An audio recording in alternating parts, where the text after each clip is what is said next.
Hello and welcome to the show. Today we have Work, Passion, Life Balance. This is the video podcast and my name is Matthew Klinsky and I am your host today. And welcome to the show. I appreciate you for showing up and listening to the show. If you're watching us online, thank you for coming in and we look forward to enjoying your comments. Feel free to leave any comments along the side. So today I have a great guest I think you guys are going to be really excited about.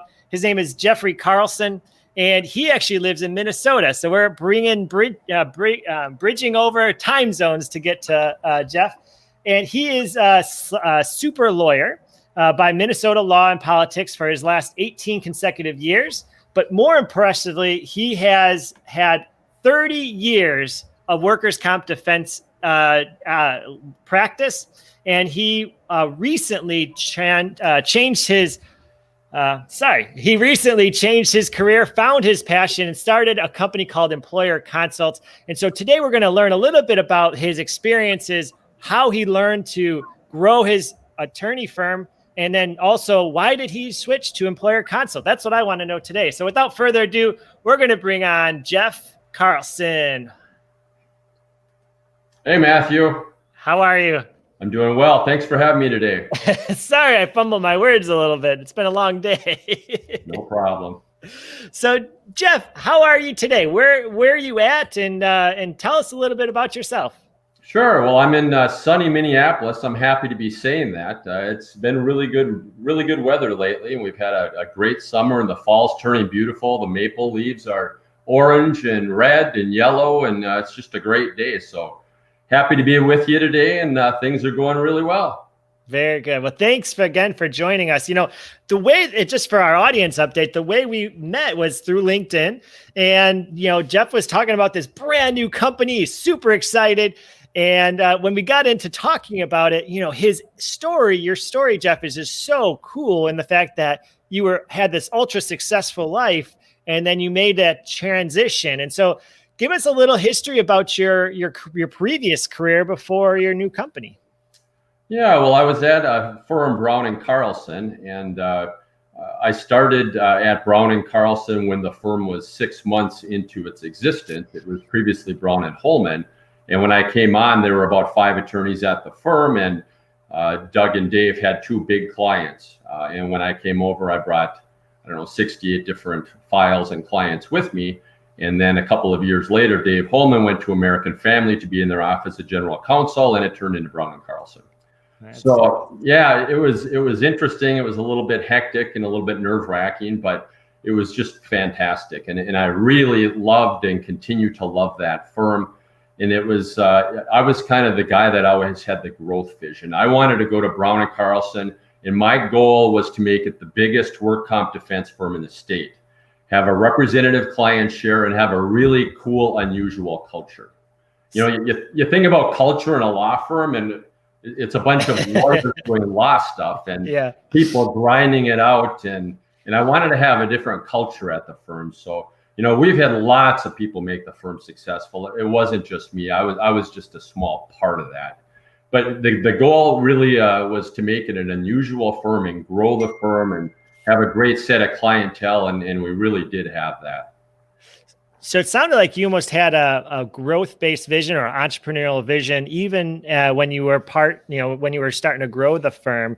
How many years did you work with that firm in total? So it was about 27 years, and I started at another firm for 3 years, learned the business, learned how to do marketing and client development, came over, and then kind of applied that at what became Brown & Carlson. What was your underlying reason to want to grow the business? Was it just that you felt an urge, or did you have something else that you kind of wanted to show the world? Well, that kind of gets into why Employerconsultcom came to be too. I've always had a driving passion to grow something. Okay. And it started when I was 12 years old and outside picking night crawlers and putting them in buckets and selling them $3 for a dozen. And so I've always wanted to grow something. I've always had this entrepreneurial spirit. And one thing about work comp, you can get your own client base and you can grow your client base within a firm. And while you have the firm culture and everybody rowing in the same direction at Brown & Carlson, you can kind of be your own island and you get your clientele and you develop your clientele and you form teams. And the better the clientele base, the more billable hours you can have, the more Sure. the firm grows and the more people you can hire. Sure. So it only made sense to me to grow the firm. Why would you want to be stagnant? That's true. Why would you want to settle? Yeah, exactly. Yeah. So we're almost running your own team, almost like a sub business within the partners. Pretty much, yeah. We've got our own teams, and one thing that was nice is if anybody ever left the firm, and we had super low attrition, but if anybody ever left the firm, when you have teams like that, it's really called institutionalizing the clients, what I like to call it. So it's like when I retired from the practice of law last year, all the clients knew all the other attorneys that worked with me. Yeah. But Brown and Carlson lost 0 clients when I retired. That's cool. So a big client base that I had, 3M, Honeywell, General Mills, all these big clients that we had, they didn't leave Brown and Carlson because they'd been working with the team. So it's a really nice model to have. And so and when we were talking earlier, you had this, extreme amount of experience working on the defense side of the workers' comp claims in general. So tell us, tell our listeners, what was that component of your practice that you really specialized in when it came to defending the workers' comp side? Well, boy, a lot of attorneys, when they get to be in their senior years and get this gray hair stuff coming, they will give depositions and they will give some appearances and they'll give a lot of different work to the younger associates. And I always kind of had a different attitude. I was a super hands-on guy. So I did almost all my own depositions, and that was over 1,000 claimants. Wow. So I did a lot of my own hands-on. I used teams for conflicts and to do some of the background stuff, but it was always really my goal to represent the clients that gave me the files, that wanted my representation. And when we get together, and maybe there'd be some doctor depos or some, expert depositions that I'd have other associates help me with, but it was always a team thing, and it was always representing the employer. So that was a big deal to me. I always talk about the 3-legged stool. If you're doing it right, in my opinion, there's the employer, there's the defense attorney, and there's the insurance company. And if you don't have those 3 legs and you're not including the employer, you're doing a huge disservice, because employers have their feet on the ground. They know who these claimants are. They know what the jobs are. They know what the return to work looks like. They know the story. And if you're not including the employers, you need to recreate the wheel. So that was always our deal. Always include the employer, because it's super important. And so after so many years, what was it that kind of gave you the nudge to start your own business, to start your own thing? Well, I'm asked that a lot, Matt. I was in a pretty good position, number 2 out of 31 lawyers. And, it really amounted to the point of the firm was all grown up. It was 31 lawyers. For 3 consecutive years, we had a top 150 employment in the state given by the Star Tribune. So they interview, they have employees send in questionnaires. They figure out of the 15,000 employers in Minnesota who the top 1% are, the 150 best employers as voted by their employees. And Brown and Carlson got that 3 years in a row. No law. Wow. Right? It's just unheard of that law firms. Wow. A little bit sweatshop-ish. Yeah. We tried not to be like that. Yeah. So, we got that. It was the biggest defense firm in the state of Minnesota that does work comp now. And, it really got to the point where I turned 55. I hit 30 years for practice. And I just had achieved all my goals. Oh, wow. And I could have continued, but I had a real passion to grow something again. So it was really twofold. Number one, Brown and Carlson was all grown up. We had fabulous management, and the firm continues to be a leader. I've got an office there. It's still Brown and Carlson, still a fantastic firm. And the second was I recognized an industry need which I could remedy. So in practicing for 30 years, 95% of the employers that we saw at the firm, and we have lots of clients there, had 3 reoccurring problems.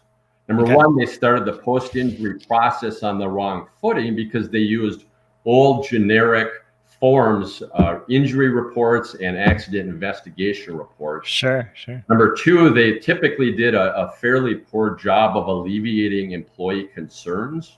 Okay. So when an employee is injured, and I did 1,000 depositions, I asked this frequently, always over objection. Of Why course. did you go seek the assistance of an attorney? So these employees, attorneys would say, "Oh, objection! This is beyond the scope of discovery and attorney-client privilege." Settle down. I just want to determine why your client went to get a lawyer, and if there's something better that employers can do, right? Yeah. So what I heard from almost all of these claimants was, what happens when you have an injury, the claimants say, "We don't know what's going to happen to us. We have an injury. We don't know if we should report it. We don't know if the employer is going to be mad at us. We don't know if there's going to be a job here for us. We don't know what kind of benefits are available." And that's why we go see a lawyer, to protect our interests, but also to answer our questions. Yep. So I thought, you got to do better at that. And then the last thing is, there's got to be a way. Peter Drucker said, "You cannot manage what you don't measure." So I thought, why don't you create expectations, establish expectations of your lawyers and claims adjusters and all of the vendors you hire, measure their performance, and then communicate with them how you can do better, what they're doing really well at, and just communicate with them. So that's what I did. I hired some IT folks at the University of Minnesota to help me. I designed it, they engineered it, and now I've got the products out. Nice. Yeah, but the main thing is I really drilled down at the end of the day, and I tried to figure out, consistent with your book, right? Passion. Consistent with what was my passion. And honestly, it wasn't dealing with plaintiff attorneys all the time, if you can imagine that. And it wasn't dealing with insurance companies. It really was the passion of what I do, is going to employers, figuring out what they do, listening to their pain points, and working with not lawyers, but employers. That was my passion, was working with employers, and that's what I really like to do.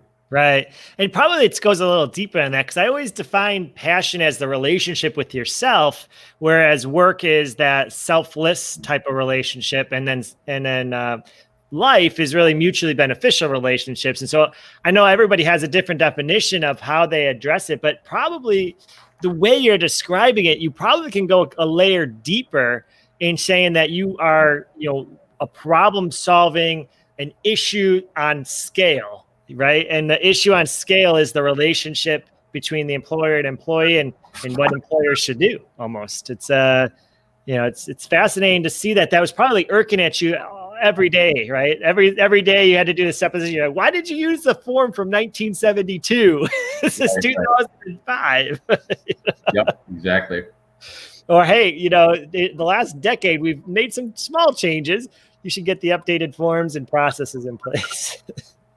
Yeah, really. Passion is what drives you. At the end of the day, I mean, that's what's fun about life, right? And until I read your book, I really considered passion as just kind of part of what we do. And if we get lucky, we have some passion in our life. Yeah. No, really, it's really what I think passion is, the things that you do that give you a thrill in life. Yes. You can go out and you can have some fun at work, and the part that's thrilling to you, the part that's really stimulating and intellectually stimulating, that's the passion part of your job. Same thing when you're at home and doing different things. Yep. The passion of what you do, it gives you the little thrill. It's the euphoria of doing the fun thing you do in that part of your day. Yeah, I mean, you're absolutely right. It's what fills you up so that you can give it away, whatever that is, whether it's energy, whether it's excitement, whether it's, bliss, like you said, euphoria. It really you have to fill yourself up so that when you go to the work, or when you go to selfless relationships, so whether you're working for a company, whether you're working on the relationships with your kid or your daughter, maybe you're working on a relationship with your wife or significant other, you have to be able to give them the energy, time, focus. But if you're drained, if you're not taking care of yourself, if you don't like the person in the mirror, then you're not going to be able to be a good spouse, a good father, or a good son in that case, because you don't have anything to give towards those relationships. Even the mutually beneficial relationships you have in life, family, friends, colleagues, college friends, coworkers that you enjoy hanging out with. If you don't have enough energy to give to them, or enough, a mental capacity to give to them because you're so drained, you become their work. They're the one that's giving, to try to fill you up all the time. And so I think that especially in this time of COVID, which I know it affected your company dramatically because you were like about to launch 3 days before the shutdown, right?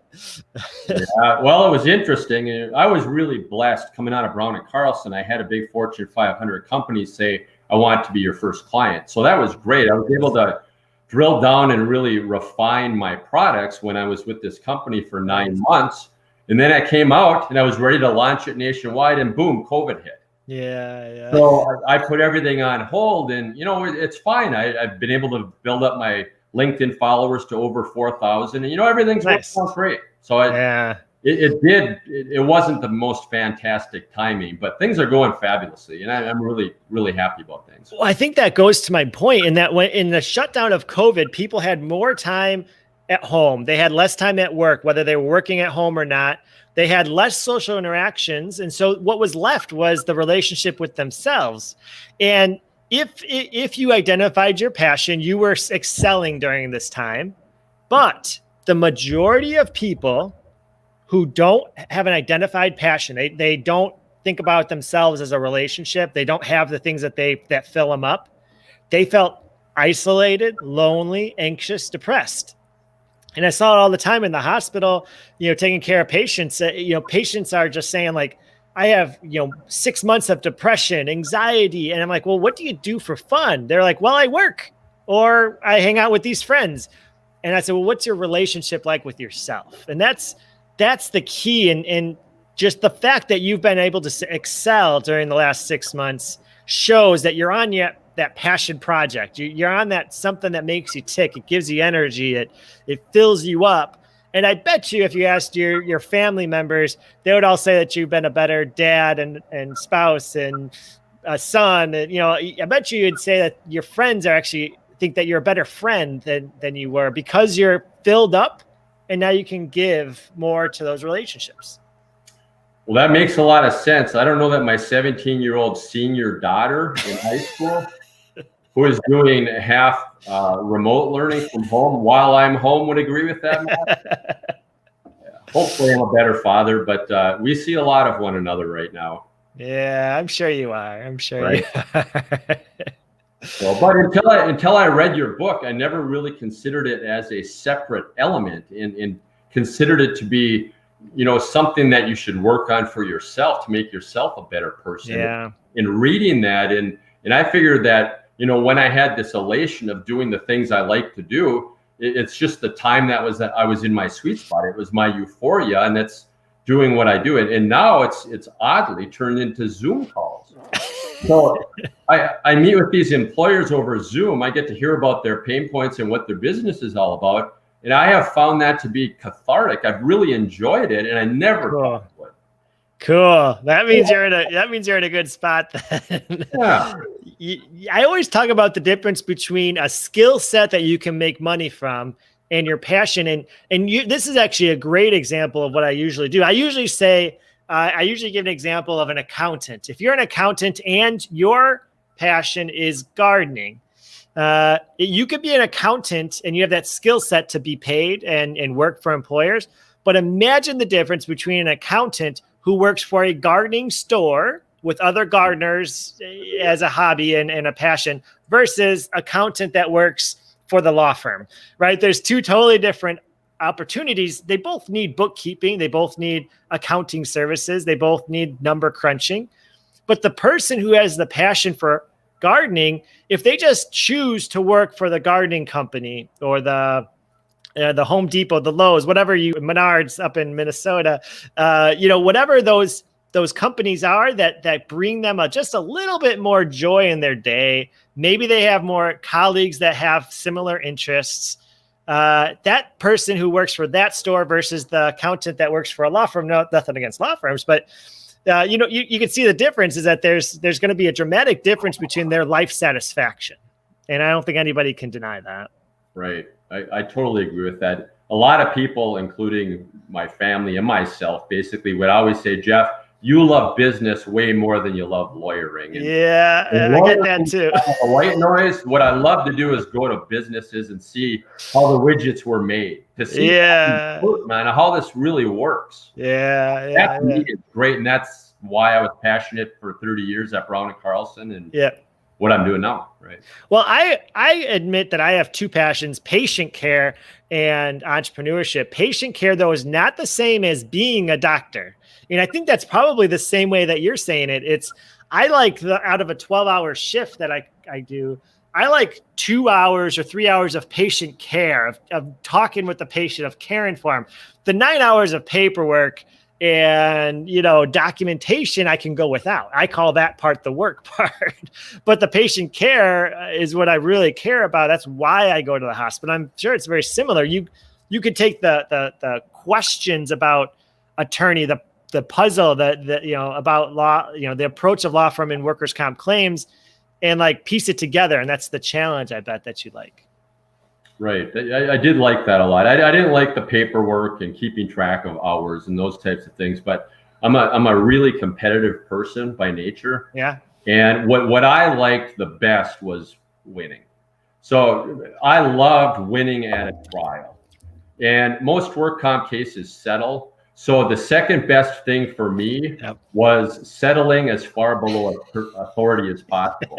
Let me tell you, not everybody does that, Matt. Right. So the whole mantra at our firm, when people would talk to me about how I handled my cases and why I was able to bring clients in, I would tell them this story. If you've got $50,000 in settlement authority and you can settle that case for $30,000, you've saved your client $20,000.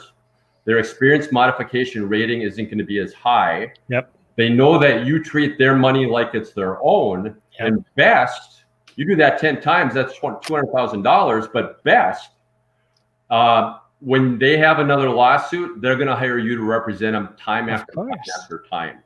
So that's the value. And that's what, when I'd see people in the hallway and I knew they had a trial that day and they were walking down the hall and they said, the case settled, I always said, how far below authority did it settle in? And I always get an eye roll, but we always have to discuss it.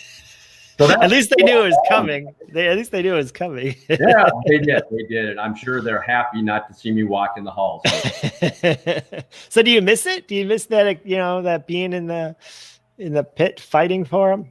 I really do. I don't miss the paperwork. I really miss the folks at Brown and Carlson. And we had Thirsty Third Thursday, and we had a beer refrigerator and other beverages and potlucks, and in our culture, in lots of parties and holiday parties and picnics. And so all of that with COVID is really no longer. And trying to keep a culture of closeness when you have a job that's a grind is the part that is really important. And we try to keep it going, and I try to be a part of it, but that's been taxing. Yeah. Well, you got to replace it with parties with your new business. Maybe you'll start hiring employees soon.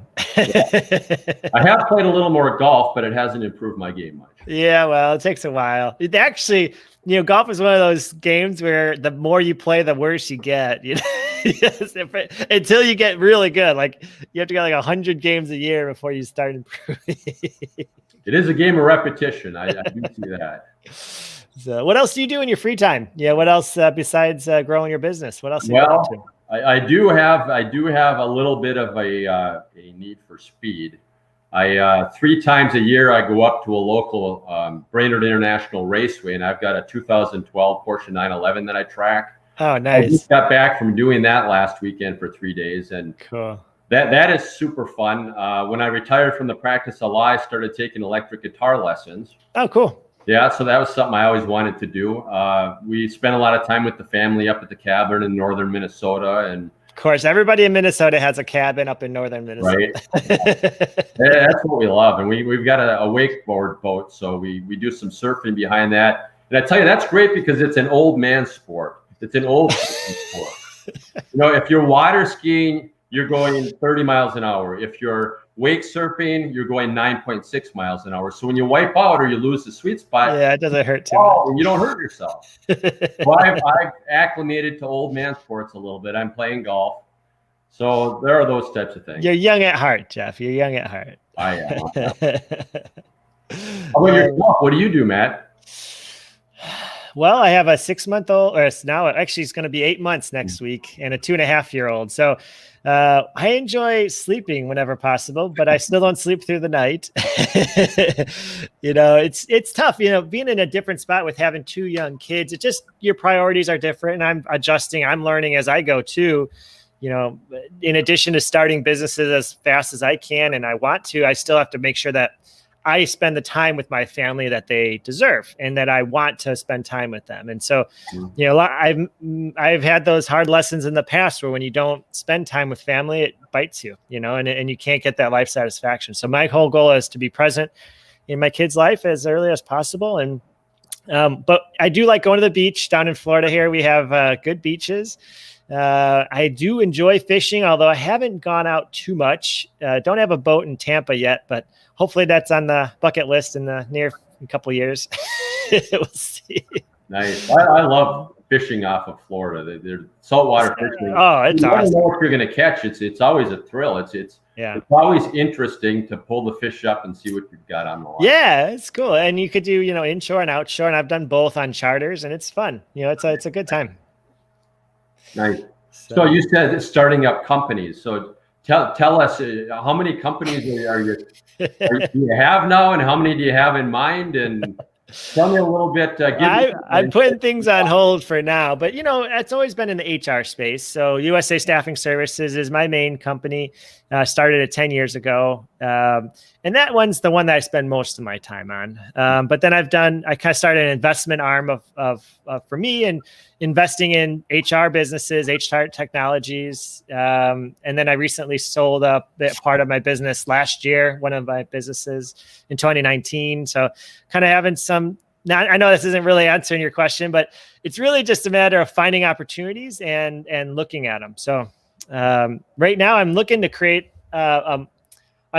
really stay in the HR space. It's really just fine tuning the staffing and recruiting kind of niches.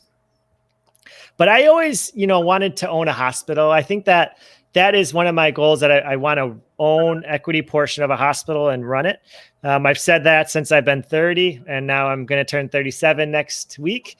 And so, I'm getting to the point where I'm getting closer to that 40, which I said when I was 30, I said in 10 years, I want to have an equity stake in a hospital. I want to be the CEO.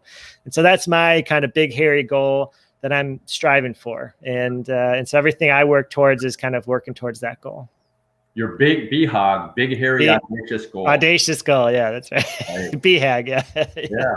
I did work comp defense for the Mayo Foundation and for Essentia Health. So I got to see behind that curtain a little bit. And it was, that's a fascinating industry. And boy, it's sorely needed right now with COVID and all. Yeah. Well, glad to have you folks around. Yeah, I could talk for hours on the downside of how reimbursements are occurring and how it just takes away from patient care. I mean, the bottom line is patients don't get the care they deserve because of bureaucracies in terms of insurance companies and hospitals, and too many vice presidents making $20 million annually that I just can't see the reason for it. So I could have a whole lot of time talking about that. Well, those weren't the people that were hurt. I never got to depose one of those individuals. No, I doubt that. They were living very comfortably. Let's just say that. So, well, let me pull. Oh, go ahead. I was going to ask you, what do you like about being an entrepreneur? What's driving you to this? I've got my answer, but tell me about you. It goes very similar to you. I talk about the types of entrepreneurs in the book, and I'm really a problem-solving entrepreneur. I see a problem, and I just can't help but think, how can we make it better? And so I started USA Staffing with the idea that we're the back office operational partner for other staffing firms. And because the problem with growing a staffing firm is the overhead, is the back office overhead. And so you have to get very big, very fast in order to justify the expenses on the overhead, unless you use a service like ours, which is a pay-as-you-go model, all inclusive. You don't have to manage 12 different vendors. You manage one person from your back office operation. So I've always thought of entrepreneurship as opportunistic, skill-based, or problem solver. So opportunistic is somebody who buys a business that's already flourishing and wants to grow it and have that experience, but isn't really, it's like picking up, after somebody else in terms of somebody thought about the problem, had a solution, and you're going to enhance it. And then there's a skill set based one, which is the guy who cuts grass, who buys his first lawnmower and then just continues to grow a business out of cutting grass.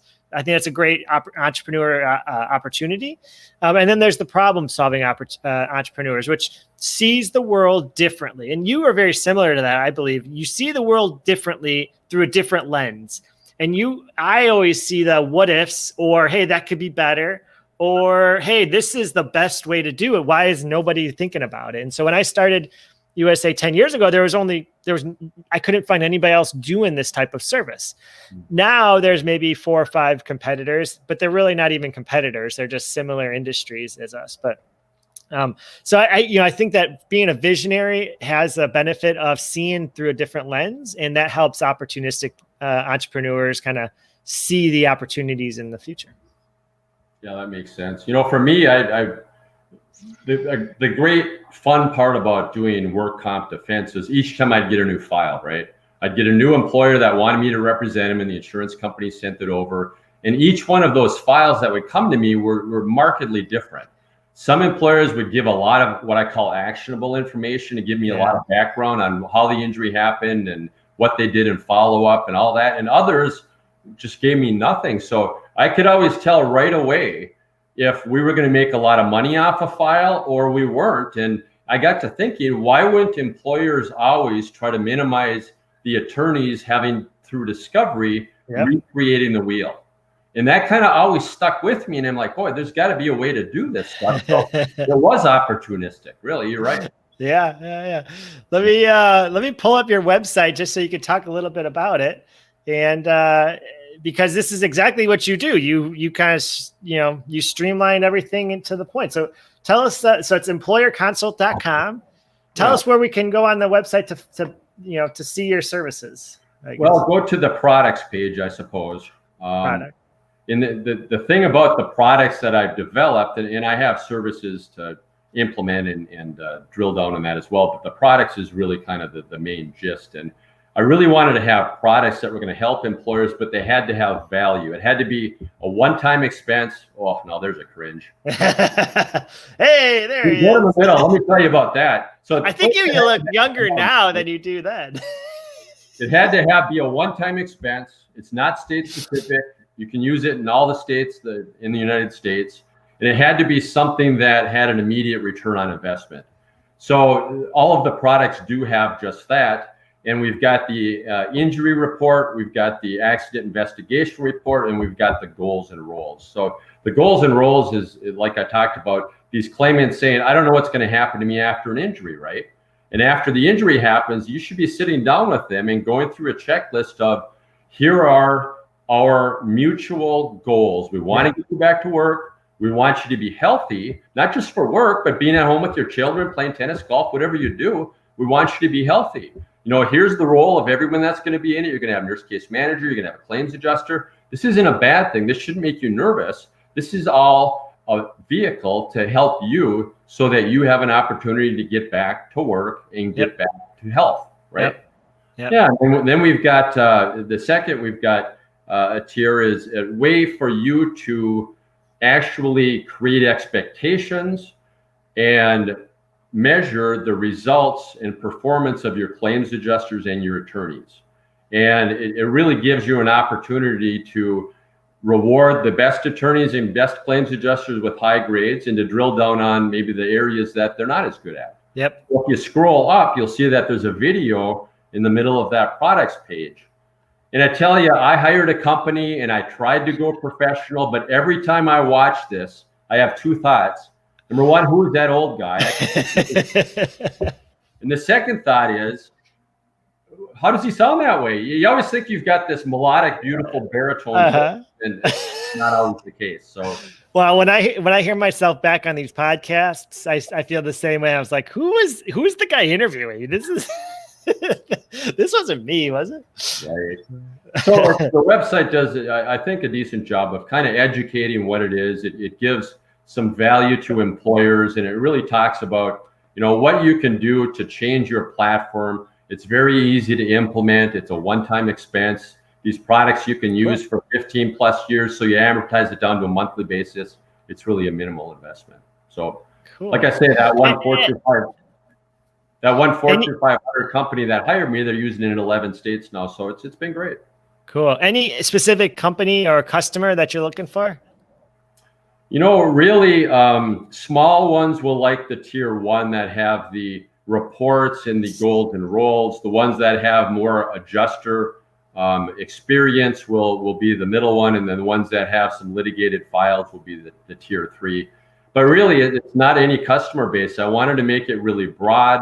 I had lots of different customers when I was practicing law, from the big Fortune 500 companies down to the 5-person mom and pop places that did roofing or they did lawn repair or any of those things. So, there really is a niche for all of the employers in there, and there's a need out there just to update programs. Yeah. You update your wardrobe, you update your car, but how many people think of updating their work comp platform? Absolutely. And one of the, the other cool thing about it is that you're able to help them reduce costs in the future, so you can add not only return on investment immediately, but going back to the fact that you can actually add value to their future costs in terms of the decreased mod rates and whatnot. Right. So that's the whole reason I left the law firm, is to do this and to try to help employers. And I love bonding with employers and kind of hearing their pain points and just working with them. So that's what I do. That's what I love. That is my passion.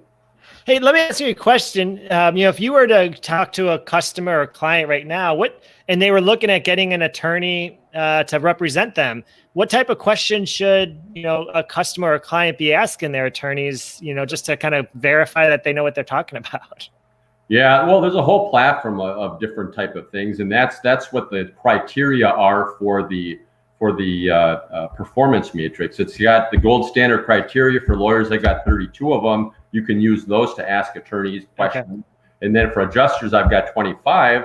And then you've got an opportunity to rate from 1 to 4. And then you've got a comment section on why you're so rated. But when you rate them 1 to 4, there's an algorithm that averages those. Okay. And makes the bar graph go up and down with 5 different colors. Oh, cool. And then it's got a recommendation based on the accumulated sum of the total, the average score on whether your people are doing a great job or not doing a great job for you. Oh, wow. Yeah, so there you go. Expectations, and you can use those for attorney interviews and just to see how your different attorneys are doing. Very good. I think you have a wonderful product. Your passion definitely shows from leaving your firm to starting this business and helping businesses. It sounds like you generally are an asset to the people you're around. So I appreciate you spending some time with us today. Well, it's been a pleasure. I'm very happy to be reading your book right here. All right. And, as I've told you, I read it before I go to bed, and it does a wonderful job of educating me, and then I sleep soundly. So and then you fall asleep. Exactly. Well, Jeff, everybody who's listening, please visit Employerconsultcom. Take a look at Jeff's products. I think that it's a good opportunity to just brush up on any workers' comp forms, but also enhance your workers' comp process by making sure everyone's doing their part. That's all you can ask for. Sounds great. Appreciate it. Right. Jeff, I'm going to let you go and close out the show. Thank you all. All righty. Thanks, Jeff. Yep. Bye.